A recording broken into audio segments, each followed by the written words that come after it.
Exodus chapter 22. When a man steals an ox or a sheep and butchers it or sells it, he must repay 5 cattle for the ox or 4 sheep for the sheep. If a thief is caught in the act of breaking in and he is beaten to death, no one is guilty of bloodshed.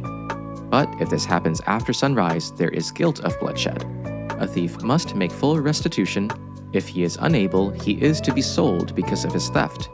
If what was stolen, whether ox, donkey, or sheep, is actually found alive in his possession, he must repay double. When a man lets a field or vineyard be grazed in and then allows his animals to go and graze in someone else's field, he must repay with the best of his own field or vineyard. When a fire gets out of control and spreads to thorn bushes and consumes stacks of cut grain, standing grain, or a field, the one who started the fire must make full restitution. When a man gives his neighbor valuables or goods to keep, but they are stolen from that person's house, the thief, if caught, must repay double. If the thief is not caught, the owner of the house must present himself to the judges to determine whether or not he has taken his neighbor's property. In any case of wrongdoing involving an ox, a donkey, a sheep, a garment, or anything else lost, and someone claims that's mine, the case between the two parties is to come before the judges.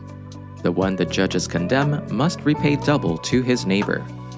When a man gives his neighbor a donkey, an ox, a sheep, or any other animal to care for, but it dies, is injured, or is stolen while no one is watching, there must be an oath before the Lord between the two of them to determine whether or not he has taken his neighbor's property. Its owner must accept the oath, and the other man does not have to make restitution. But if, in fact, the animal was stolen from his custody, he must make restitution to its owner. If it was mangled by beasts, let it be brought as evidence. Restitution shall not be made for the mangled remains. When someone borrows an animal from another and it is injured or dies, the owner, not being present, full restitution shall be made. If the owner was present, there shall be no restitution. If it was hired, only the hiring fee is due. When a man seduces a virgin who is not engaged to be married and lies with her, he shall give the bride price for her and make her his wife. But if her father refuses to give her to him, he shall pay an amount equal to the bride price for virgins. You shall not permit a female sorcerer to live.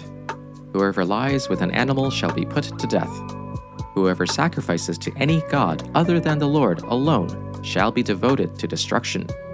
You shall not wrong or oppress a resident alien, for you were aliens in the land of Egypt. You shall not abuse any widow or orphan. If you do abuse them, when they cry out to me, I will surely heed their cry. My wrath will burn, and I will kill you with the sword. And your wives shall become widows, and your children orphans. If you lend money to one of my people among you who is needy, do not treat it like a business deal. Charge no interest. If you take your neighbor's cloak as a pledge, return it by sunset, because that cloak is the only covering your neighbor has. What else can they sleep in? When they cry out to me, I will hear, for I am compassionate. Do not blaspheme God or curse the ruler of your people. Do not hold back offerings from your granaries or your vats. You must give me the firstborn of your sons. Do the same with your cattle and your sheep. Let them stay with their mothers for 7 days, but give them to me on the 8th day. You are to be my holy people, so do not eat the meat of an animal torn by wild beasts. Throw it to the dogs. Exodus chapter 23. You must not spread a false report. Do not join the wicked to be a malicious witness. You must not follow a crowd in wrongdoing. Do not testify in a lawsuit and go along with a crowd to pervert justice. Do not show favoritism to a poor person in his lawsuit. And if you come across your enemy's stray ox or donkey, you must return it to him. If you see the donkey of someone who hates you lying helpless under its load, and you want to refrain from helping it, you must help with it. You must not deny justice to a poor person among you in his lawsuit. Stay far away from a false accusation. Do not kill the innocent and the just, because I will not justify the guilty. You must not take a bribe, for a bribe blinds the clear-sighted and corrupts the words of the righteous. You must not oppress a resident alien. You yourselves know how it feels to be a resident alien because you were resident aliens in the land of Egypt.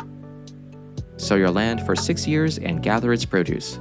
But during the 7th year you are to let it rest and leave it uncultivated, so that the poor among your people may eat from it and the wild animals may consume what they leave. Do the same with your vineyard and your olive grove. Do your work for 6 days, but rest on the 7th day, so that your ox and your donkey may rest, and the son of your female slave, as well as the resident alien, may be refreshed. Pay strict attention to everything I have said to you. You must not invoke the names of other gods. They must not be heard on your lips. 3 times in the year you shall hold a festival for me. You shall observe the festival of unleavened bread, as I commanded you, and you shall eat unleavened bread for 7 days at the appointed time in the month of Abib, for in it you came out of Egypt. No one shall appear before me empty-handed. You shall observe the festival of harvest, the first fruits of your labor, of what you sow in the field. You shall observe the festival of ingathering at the end of the year, when you gather in from the field the fruit of your labor. 3 times in the year all your males shall appear before the Lord God. You shall not offer the blood of my sacrifice with unleavened bread, or let the fat of my festival remain until the morning. The choicest of the first fruits of your ground you shall bring into the house of the Lord your God. You shall not boil a kid in its mother's milk. I am going to send an angel in front of you to guard you on the way and to bring you to the place that I have prepared. Be attentive to him and listen to his voice. Do not rebel against him, for he will not pardon your transgressions, for my name is in him. But if you listen attentively to his voice and to all that I say, then I will be an enemy to your enemies and a foe to your foes. When my angel goes in front of you and brings you to the Amorites, the Hittites, the Perizzites, the Canaanites, the Hivites, and the Jebusites, I will blot them out. You shall not bow down to their gods or serve them or follow their practices, but you shall utterly demolish them and break their pillars in pieces. You shall serve the Lord your God, and he will bless your bread and your water, and I will take sickness away from among you. No one shall miscarry or be barren in your land. I will fulfill the number of your days. I will send my terror ahead of you and throw into confusion every nation you encounter. I will make all your enemies turn their backs and run. I will send the hornets ahead of you to drive the Hivites, the Canaanites, and Hittites out of your way. But I will not drive them out in a single year, because the land will become desolate and the wild animals too numerous for you. Little by little I will drive them out before you, until you have increased enough to take possession of the land. I will establish your borders from the Red Sea to the Mediterranean Sea, and from the desert to the Euphrates River. I will give into your hands the people who live in the land, and you will drive them out before you. Do not make a covenant with them or with their gods. Do not let them live in your land, or they will cause you to sin against me, because the worship of their gods will certainly be a snare to you.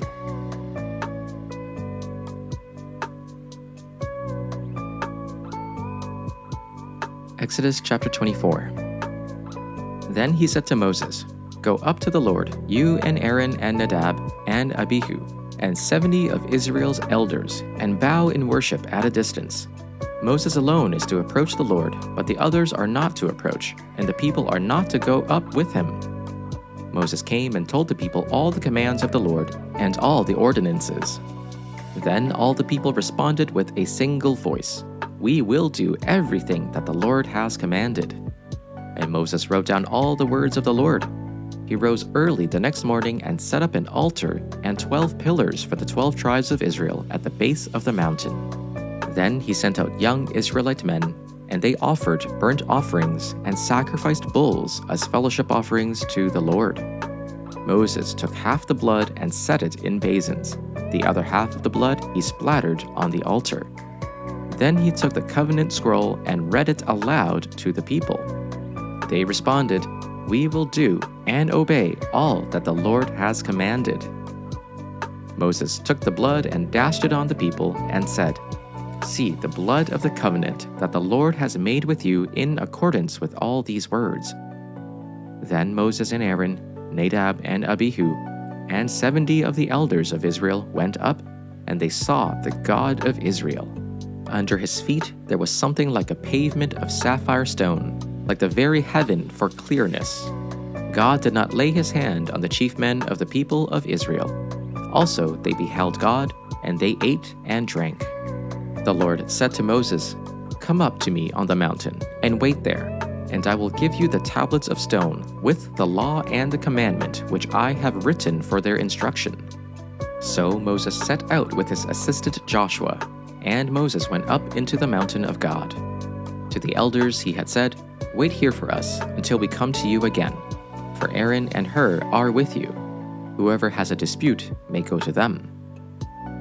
When Moses went up on the mountain, the cloud covered it, and the glory of the Lord settled on Mount Sinai.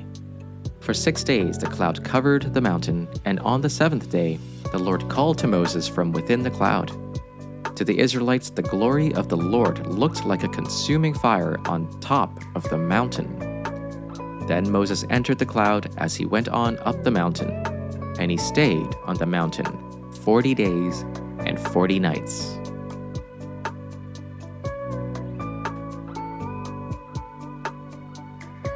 Matthew chapter 20, verse 17. While Jesus was going up to Jerusalem, he took the 12 disciples aside by themselves and said to them on the way, "See, we are going up to Jerusalem, and the Son of Man will be handed over to the chief priests and scribes, and they will condemn him to death.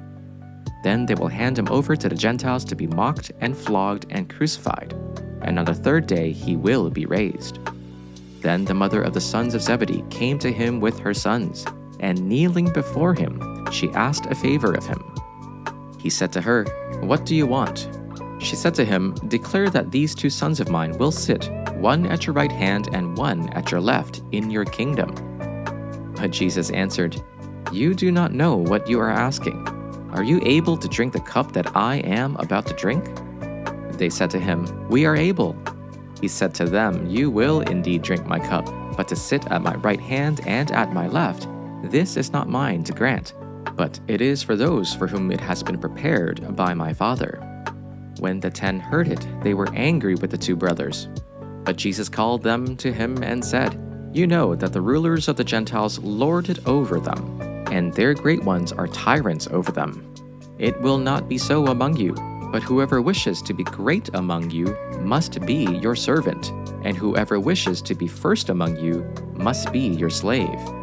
Just as the Son of Man came not to be served, but to serve, and to give his life as a ransom for many." As Jesus and his disciples were leaving Jericho, a large crowd followed him. 2 blind men were sitting by the roadside, and when they heard that Jesus was going by, they shouted, "Lord, Son of David, have mercy on us."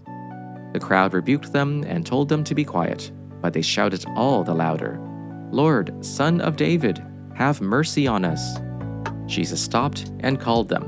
"What do you want me to do for you?" he asked. "Lord," they answered, "we want our sight."